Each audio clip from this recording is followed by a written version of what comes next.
జగన్మోహన్ రెడ్డి గారు నిన్న అక్కడికి వెళ్ళారండి. అక్కడికి వాళ్ళ తల్లిగారి దగ్గరికి వెళ్ళారు. ఈయన మాటలు నిజంగా నాకు చాలా ఆశ్చర్యంగా అనిపించాయి. అరే, జగన్మోహన్ రెడ్డి గారు నిజంగా ఆయన సీఎంగా ఉన్నప్పుడు ఇలా ప్రవర్తించి ఉండుంటే ఈ 11 సీట్లకే పరిమితం అయిపోకుండా ఉండుని అనిపించింది నాకు. ఆయన ఏం మాట్లాడుతున్నాడు రండి చూపిస్తాను మీకు.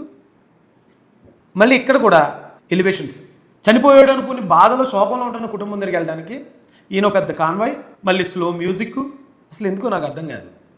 ఇక్కడ ఈయన ఏం మాట్లాడుతున్నాడు ఒకసారి. నా పక్కనే ఉన్న ఈ తల్లి ఎంత దారుణంగా ఈ ఘటన జరిగింది అని చెబుతూ రోధిస్తా ఉన్న దృశ్యం. చంద్రబాబు నాయుడు గారు దగ్గరుండి ప్రోత్సహిస్తా ఉన్న కొంతమంది పోలీసుల వ్యవస్థలతో మొత్తం చంద్రబాబు నాయుడు గారు దగ్గరుండి పోలీసుల్ని ప్రోత్సహిస్తూ గాది సాయికృష్ణ చంపించారని ఈ మాజీ ముఖ్యమంత్రి గారు చెప్తున్నారండి.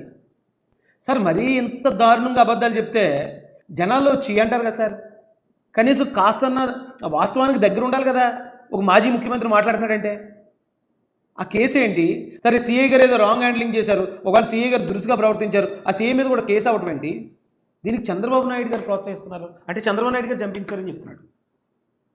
జగన్ గారు మీకు సూట్గా చెప్తున్నానండి, మీరు ఇదే పని సుబ్రహ్మణ్యాన్ని డోర్ డెలివరీ చేసినప్పుడు మీరు ఇలా కుటుంబాన్ని ఇలాగే పరామర్శించి మీరు అనంతబాబు మీద ఇప్పుడు చంద్రబాబు నాయుడు గారు ఎలాగైతే ఎఫ్ఐఆర్ చేయించేశారో అలా అనంతబాబు మీద మీరు దగ్గరుండి ఎఫ్ఐఆర్ చేయించి అతను జైలుకి పంపించి మీ పార్టీని సస్పెండ్ చేసి ఉంటే, ఎందుకంటే ఇక్కడ సీఏ గారిని చంద్రబాబు నాయుడు గారు సస్పెండ్ చేశారు కదా, అలాగే మీరు కూడా అనంతబాబుని సస్పెండ్ చేసి ఆయన్ని జైలుకి పంపించి డ్రైవర్ సుబ్రహ్మణ్యం కుటుంబాన్ని మీరు ఇలాగ అండగా నిలబడి ఉంటే మీకు కనీసం 34 సీట్లన్నీ వచ్చినండి. అలాగే డాక్టర్ సుధాకర్ గారిని మిమ్మల్ని ఏదో 2 మాట్లాడడానికి కారణం చూపించి పోలీసులు రోడ్డు మీద ఈడ్చుకొట్టేసి బట్టలు ఓడదీసి ఒక డాక్టర్ని అంత చేసినప్పుడు మీరు ఆ కుటుంబాన్ని ఇలాగే పరామర్శించి సుధాకర్ గారికి ధైర్యం చెప్పి అలా ప్రవర్తించిన పోలీసుల్ని ఈరోజు చంద్రబాబు నాయుడు గారు ఇలా సస్పెండ్ చేసేటువంటి సీఎం నాగరాజు గారిని అలా మీరు సస్పెండ్ చేసి ఉంటుంటే మీకు కనీసం ఒక 60 సీట్లు వచ్చినండి. 60 సీట్లకు వెళ్తారు మీరు. అలాగే సీతానగరంలో శిరోమండనం పోలీస్ స్టేషన్లో పెట్టి శిరోమండనం చేసినప్పుడు మీరు ఆ కుర్రుడికి ధైర్యం చెప్పి ఆ పోలీసు లేకపోతే ఆ ఎస్ఐ గారు సిఐ గారిని వాళ్ళని ఇమీడియట్గా ఇలాగే యాక్షన్ తీసుకుని వాళ్ళ వెనకున్న రాజకీయ నాయకుడిని కూడా మీరు ఆ రోజున ఎఫ్ఐఆర్లో చేర్చుండుంటే మీకు ఖచ్చితంగా 60 సీట్లు వచ్చిందండి. అయితే ఇవి ఎక్కడా చేయలేదు మీరు ఇంకొక విషయం కూడా గమనించండి జగన్ గారు. ఇక్కడ ఒకవేళ ఈ పొరపాటు జరిగింది అంటే కనుక ఖచ్చితంగా ఇది సాయికృష్ణ ప్రాణానికి ఏమైనా ప్రమాదం జరిగింది అంటే కనుక కేవలం ఒక సిఐ నిర్లక్ష్యం అంతే. ఒక సిఐ ఒక రౌడీ షూటర్ని పిలిచి కౌన్సిలింగ్ ఇవ్వడంలో రాంగ్ హ్యాండ్లింగ్ వల్ల జరిగిన వ్యవహారం ఇది, అంతే తప్ప ఒకవేళ పోలీస్ డిపార్ట్మెంట్ అంతా కలిసి కూడా లేపేద్దాం అనే ఆలోచన అయితే కాదండి ఇది. ఎందుకంటే ఒకవేళ డిపార్ట్మెంట్ అంతా కలిసి ఒక అతను మరీ సంఘానికి చాలా దారుణంగా ఉన్నాడు, ఇతని వల్ల శాంతి భద్రతల సమస్య వస్తుంది, ఎలిమినేట్ చేసేద్దాం అనుకుంటే ఎన్ని సినిమాల్లో చూడలేదండి మనం. అరెస్ట్ చేస్తారు, తరలింతా ఉంటారు, పారిపోబోయాడు, మా గన్ లాక్కోబోయాడు, అందుకని మేము అక్కడ స్పాట్లో కలిసి అన్నే స్పాట్లో అఫీషియల్గా లేపేసి ఆ బాడీని పోస్ట్మార్టం చేయించి ఇంటికి ఇచ్చేస్తారండి. ఇంటికి ఇచ్చేస్తారు. మళ్ళీ చక్కగా పోలీసులు అందరూ ప్రెస్ మీట్ పెట్టి అతను ఎలా సంఘ విద్రోహ శక్తిగా మారాడు, ఇగో ఆధారాలు ఇగో, మేము ఎలా వెళ్తా ఉంటే ఇలా జరిగింది, అందుకని ఎన్కౌంటర్లో లేపేసాం అని చెప్పేస్తారండి. అది కూడా కాదండి. ఇక గవర్నమెంట్ ఇన్వాల్వ్ అయ్యి చంపించడానికి ఆయన ఏమీ ప్రభుత్వానికో టీడీపీకో జనసేనకో రాజకీయ శత్రువు కాదు. ఆ కుర్రాడు ఏ పార్టీకి చెందినోడు కాదు. ఏదో వాళ్ళ కుర్రలతో వాళ్ళ బ్యాచ్తో వాళ్ళ ఫ్రెండ్షిప్తో అల్లరి చెల్లరిగా తిరిగే కుర్రాడు. ఆ కుర్రాడు గవర్నమెంట్ చంపేస్తుంది అంటానికి చెప్పడానికి ఎందుకంటే మీరు కనీసం సంకోచించరేంటి సార్? మీరు కనీసం ఏం చెప్పాలో కూడా నాకు అర్థం కావట్లేదండి. మొన్నటిదాకా ఆయన ఎవడో అంబటరాంబాబు వచ్చాడు. ఫస్ట్ ఇది కాపు కులం మీద జరిగిన దాడి అన్నాడు. ఫస్ట్ వెంటనే ఆ సీఏ గారికి కూడా క్యాస్ట్ కాపీ అని తెలిసింది, తోక ముడిచేశారు. ఇప్పుడు వచ్చి ఇది ప్రభుత్వం చేయించినచ్చా, అందుకే ఇప్పుడు దాకా ఎఫ్ఐఆర్ వేయలేదు అని ఏదో చెప్పబోయారు. ఎఫ్ఐఆర్ వేయరేమో అనుకున్నారు, ఎంక్వైరీ క్లియర్గా చేశారు, సస్పెండ్ చేశారు ఆయన్ని. ఏం అనుమానాస్పదంగా ఉందని మర్డర్ కేసు ఎఫ్ఐఆర్ వేశారు. ఇప్పుడు ఏం చేయాలో అర్థం కాని పరిస్థితి. అరే, గవర్నమెంట్ని ఎక్కడన్నా తప్పు పట్టుకుందామంటే ఎక్కడ దొరకట్లేదు. అందుకని వెళ్ళి ఈ రోజున కులాలను రెచ్చగొట్టే ప్రయత్నం.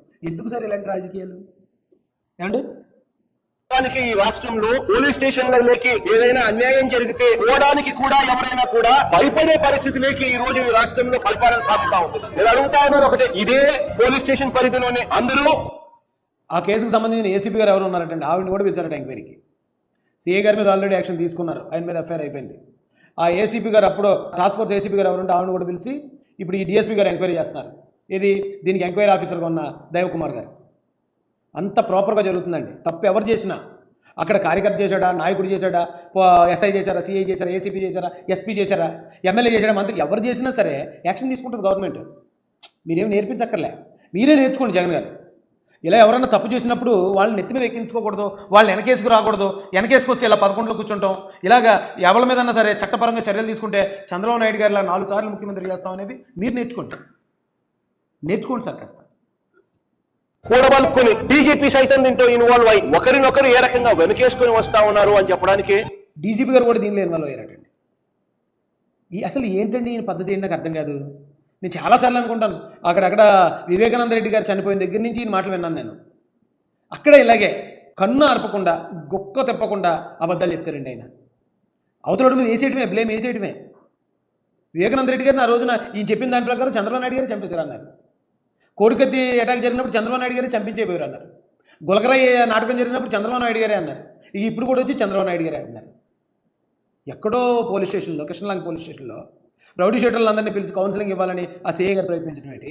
అక్కడ ఏదో రాంగ్ హ్యాండ్లింగ్ జరగడం వల్ల ఆ సాయి కృష్ణ అనే కుర్రాడు కనిపించకపోవడం ఏంటి? దానికి చంద్రబాబు నాయుడు గారికి సంబంధం ఏంటి? పవన్ కళ్యాణ్ గారికి సంబంధం ఏంటి? కులానికి చుట్టేసి పవన్ కళ్యాణ్ గారికి అంటించేద్దామని మీ ప్రయత్నం ఏంటి?